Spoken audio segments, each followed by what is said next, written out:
Messaggi di Dio Padre a Madre Eugenia Elisabetta Ravasio. Madre Eugenia Elisabetta Ravasio è stata una missionaria italiana. È nata a San Gervasio d'Adda, in provincia di Bergamo, nel 1907 ed è morta ad Anzio nel 1990. Proveniva da una famiglia di origini contadine. A 20 anni entrò nella congregazione missionaria di Nostra Signora degli Apostoli, ove, grazie alla sua grande personalità carismatica, venne eletta a soli 27 anni madre generale della congregazione stessa.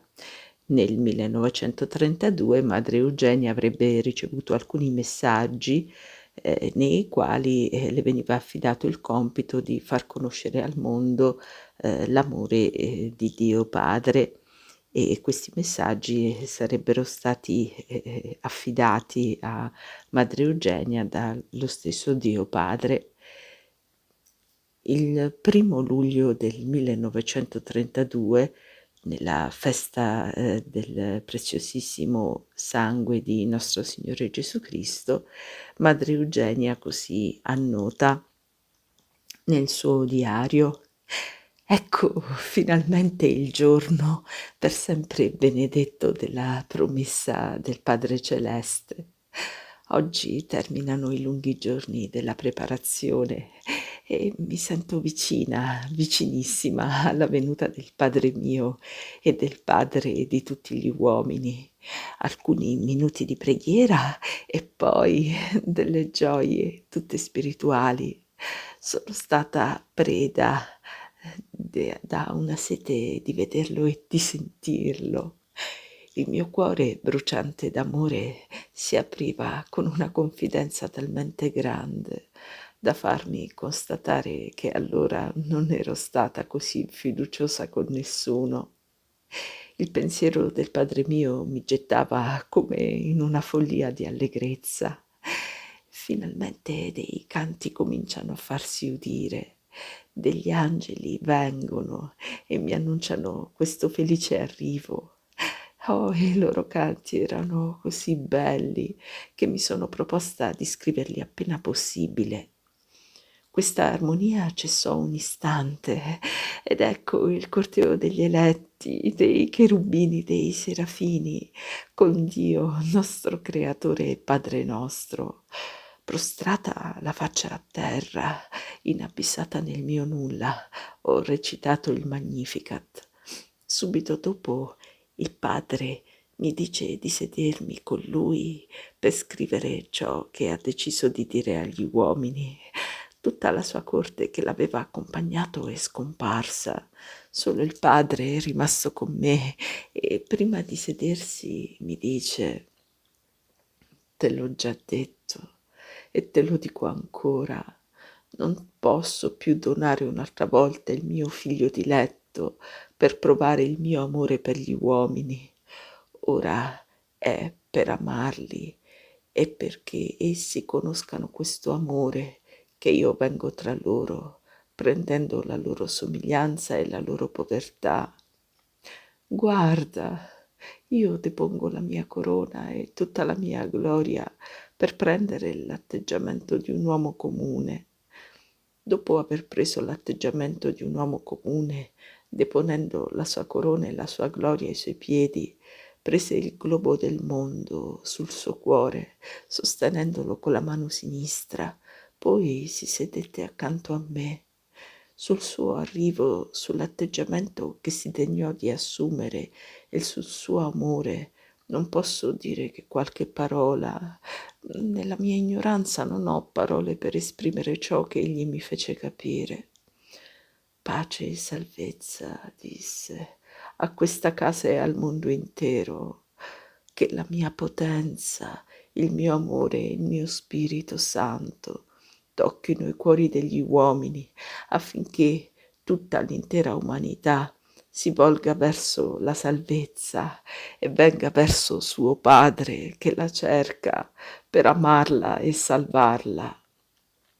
Che il mio vicario capisca che questi sono giorni di salvezza e di benedizione, che non si lasci sfuggire l'occasione di richiamare l'attenzione dei figli sul Padre, che viene a far loro del bene in questa vita e a preparare la loro felicità eterna. Ho scelto questo giorno per iniziare la mia opera tra gli uomini perché è la festa del sangue prezioso del mio figlio Gesù. Ho intenzione di intingere in questo sangue l'opera che sto iniziando perché essa porti grandi frutti nell'umanità intera. Ecco il vero scopo della mia venuta. Vengo per bandire il timore eccessivo che le mie creature hanno di me e per far loro capire che la mia gioia consiste nell'essere conosciuto e amato dai miei figli, cioè da tutta l'umanità presente e futura. Vengo a portare la speranza agli uomini e alle nazioni, quanti l'hanno già perduta da molto tempo. Questa speranza li farà vivere nella pace e nella sicurezza, lavorando per la loro salvezza.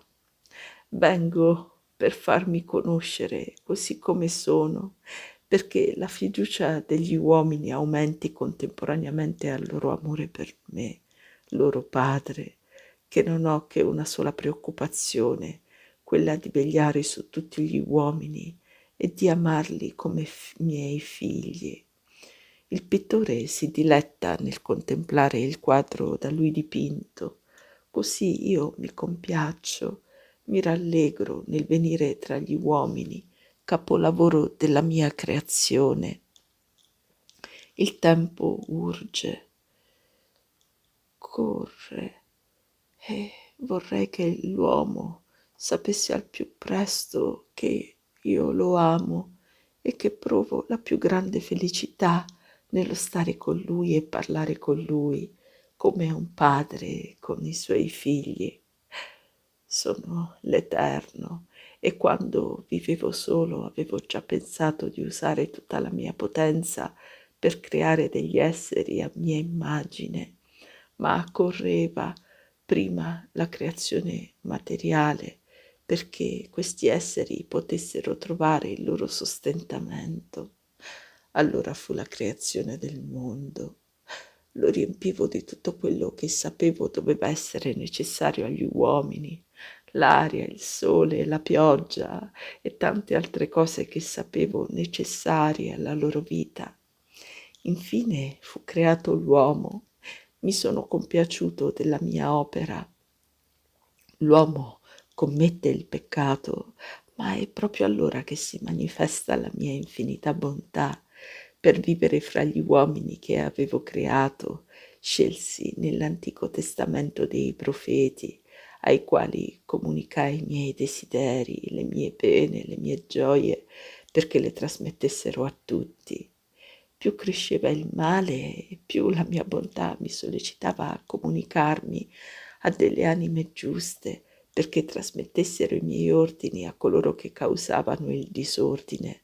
Così talvolta dovetti usare delle severità per riprenderli, non per castigarli, perché ciò non avrebbe fatto che male, ma per distoglierli dal vizio e indirizzarli verso il loro padre e il loro creatore, che avevano dimenticato e disconosciuto nella loro ingratitudine.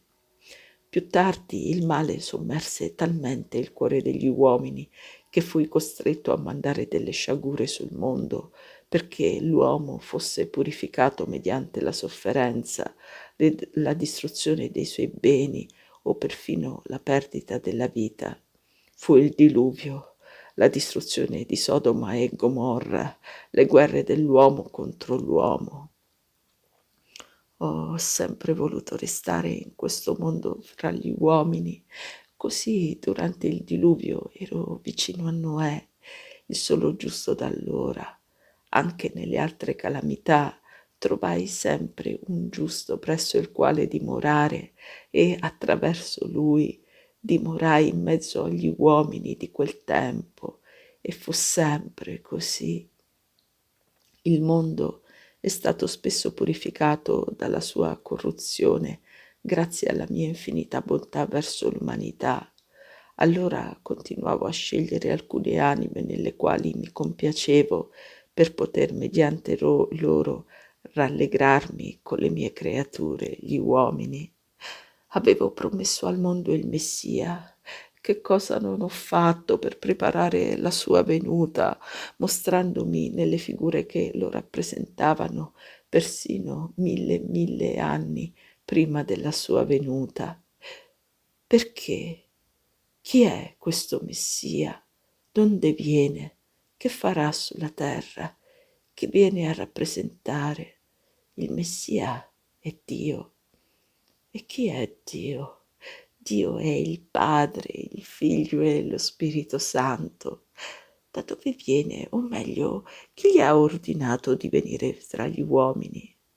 Sono io, suo Padre, Dio, che rappresenterà sulla terra suo Padre, Dio, che farà sulla terra, farà conoscere e amare il Padre, Dio. Non ha detto: non sapete che è necessario che mi occupi delle cose del Padre mio? Non sono venuto che per fare la volontà del Padre mio. Tutto ciò che domanderete al Padre mio nel mio nome, egli ve lo concederà. Lo pregherete così: Padre nostro che sei nei cieli e altrove, poiché è venuto per glorificare il Padre e farlo conoscere agli uomini, dice: chi vede me, vede il Padre mio.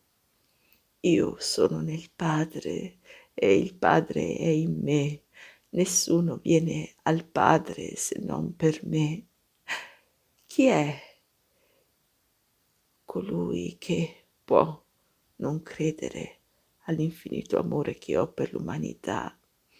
Chiunque è con me è anche col Padre mio. Vedete, uomini, che da tutta l'eternità non ho che un desiderio, quello di farmi conoscere dagli uomini e di farmi amare, desiderando stare incessantemente presso di loro. Volete una prova autentica di questo desiderio che ho ora espresso? Perché ho ordinato a Mosè di costruire il tabernacolo e l'arca dell'alleanza, se non perché avevo il desiderio ardente di venire ad abitare come un padre, un fratello, un amico confidente con le mie creature, gli uomini. Malgrado ciò, mi hanno dimenticato, offeso con delle colpe senza numero, e perché si ricordassero, nonostante tutto, di Dio, loro Padre, e dell'unico desiderio che gli ha di salvarli, ho dato i miei comandamenti a Mosè, perché, essendo tenuti ad osservarli, potessero ricordarsi del Padre infinitamente buono, tutto intento alla loro salvezza, presente ed eterna. Tutto ciò cadde ancora nell'oblio e gli uomini sono affondati nell'errore e nel timore, ritenendo faticoso osservare i comandamenti come li avevo trasmessi a Mosè. Si sono fatti altre leggi conformi ai loro vizi per osservarle più facilmente. Poco a poco, nel timore esagerato che avevano di me, mi hanno sempre più dimenticato e colmato di oltraggi. Eppure il mio amore per questi uomini, figli miei, non si è affatto fermato quando ebbi ben constatato che né i patriarchi né i profeti avevano potuto farmi conoscere e amare dagli uomini.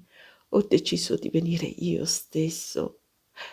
Ma come fare per trovarmi in mezzo agli uomini?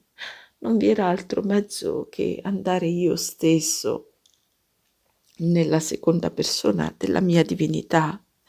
Gli uomini mi conosceranno, mi ascolteranno. Per me niente era nascosto del futuro. A queste due domande rispondevo io stesso. Ignoreranno la mia presenza, pur essendo vicino a me. Il mio figlio mi maltratteranno, nonostante tutto il bene che darà loro. Nel figlio mio mi calunnieranno, mi crocifiggeranno per farmi morire. Mi fermerò per questo? No, il mio amore è troppo grande per i miei figli, gli uomini, è troppo grande. No, non mi sono fermato là. Potete ben riconoscere che vi ho amati, per così dire, più ancora del mio figlio diletto, o per dire ancora meglio, più di me stesso. Ciò che vi dico è talmente vero che se fosse bastata una delle mie creature per espiare i miei peccati degli altri uomini mediante una vita e una morte simile a quella del figlio mio, avrei esitato. Perché? Perché avrei tradito il mio amore facendo soffrire un'altra creatura che amo, anziché soffrire io stesso nel figlio mio. Non avrei voluto mai far soffrire i miei figli. Ecco dunque in breve il racconto del mio amore fino alla mia venuta mediante il figlio mio in mezzo agli uomini. La maggior parte degli uomini conosce tutti questi avvenimenti, ma ne ignora l'essenziale, che è stato cioè l'amore a condurre tutto. Oh sì, è l'amore. Ecco ciò che voglio farvi notare. Ora questo amore è dimenticato.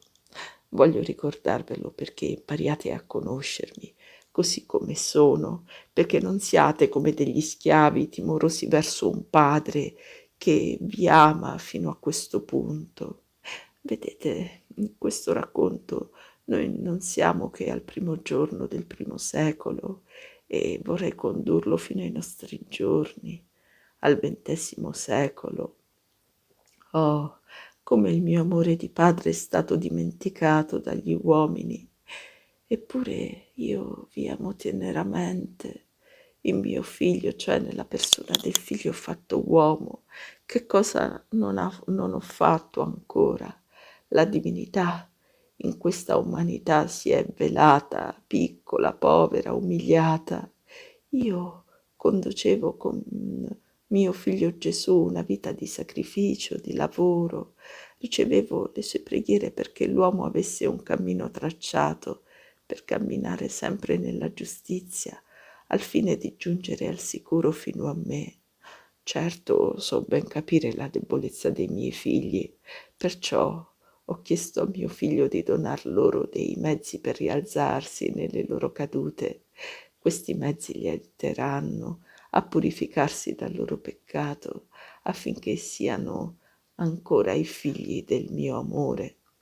Sono principalmente i 7 sacramenti e soprattutto il grande messo per salvarvi, nonostante le vostre cadute, è il crocifisso, è il sangue del figlio mio, che ad ogni istante si riversa su di voi, purché voi lo vogliate, sia con il sacramento della penitenza, sia anche con il sacrificio della Santa Messa. Miei cari figli, già da 20 secoli vi colmo di questi beni con delle grazie speciali e il risultato è molto misero. Quante mie creature, divenute figlie del mio amore per mezzo di mio figlio, si sono gettate molto rapidamente nell'abisso eterno. In verità non hanno conosciuto la mia infinita bontà. Io vi amo così tanto, almeno voi che sapete che vengo io stesso per parlarvi, per farvi conoscere il mio amore, per pietà di voi stessi, non gettatevi nel precipizio. Sono vostro padre. Sarebbe possibile che dopo avermi chiamato vostro padre e avermi testimoniato il vostro amore, trovaste in me un cuore talmente duro e talmente insensibile da lasciarvi perire? No, no, non credetelo. Io sono il migliore dei padri. Conosco la debolezza delle mie creature. Venite, venite a me con confidenza e amore, ed io vi perdonerò in seguito al vostro pentimento, anche se i vostri peccati fossero ripugnanti come il fango. La vostra fiducia e il vostro amore me li faranno dimenticare, così che non sarete giudicati. Io sono giusto, è vero, ma l'amore paga tutto. Ascoltate, figli miei, facciamo una supposizione e avrete la sicurezza del mio amore. Per me i vostri peccati sono come il ferro, i vostri atti d'amore come l'oro. Anche se mi consegnaste 1000 chili di ferro, non sarebbe tanto quanto se mi donaste 10 chili d'oro. Ciò significa che con un po' d'amore si riscattano immense iniquità. Ecco dunque una larvatissima immagine del mio giudizio sui miei figli, gli uomini, tutti senza eccezione. Bisogna arrivare dunque fino a me. Sono così vicino a voi. Bisogna dunque amarmi, onorarmi, affinché non siate giudicati o tutt'al più giudicati con amore infinitamente misericordioso. Non dubitate, se il mio cuore non fosse così, avrei già sterminato il mondo ogni volta che ha commesso il peccato, mentre voi ne siete testimoni.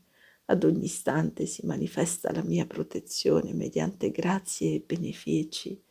Da ciò potete concludere che c'è un Padre al di sopra di tutti i padri che vi ama e non cesserà mai di amarvi purché lo vogliate.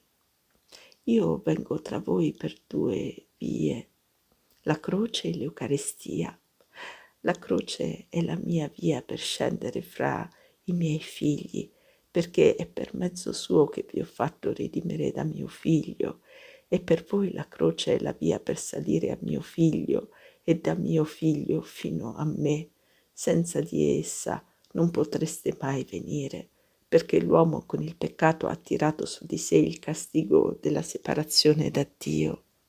Nell'Eucaristia io dimoro fra voi come un padre nella sua famiglia.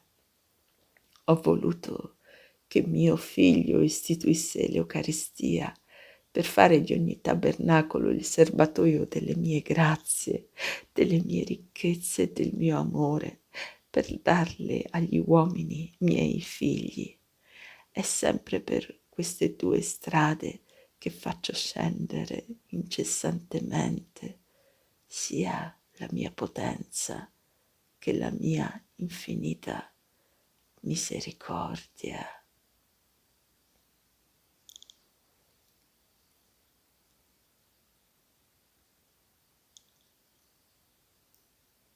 Messaggi di Dio Padre a Suor Eugenia. Fine prima parte.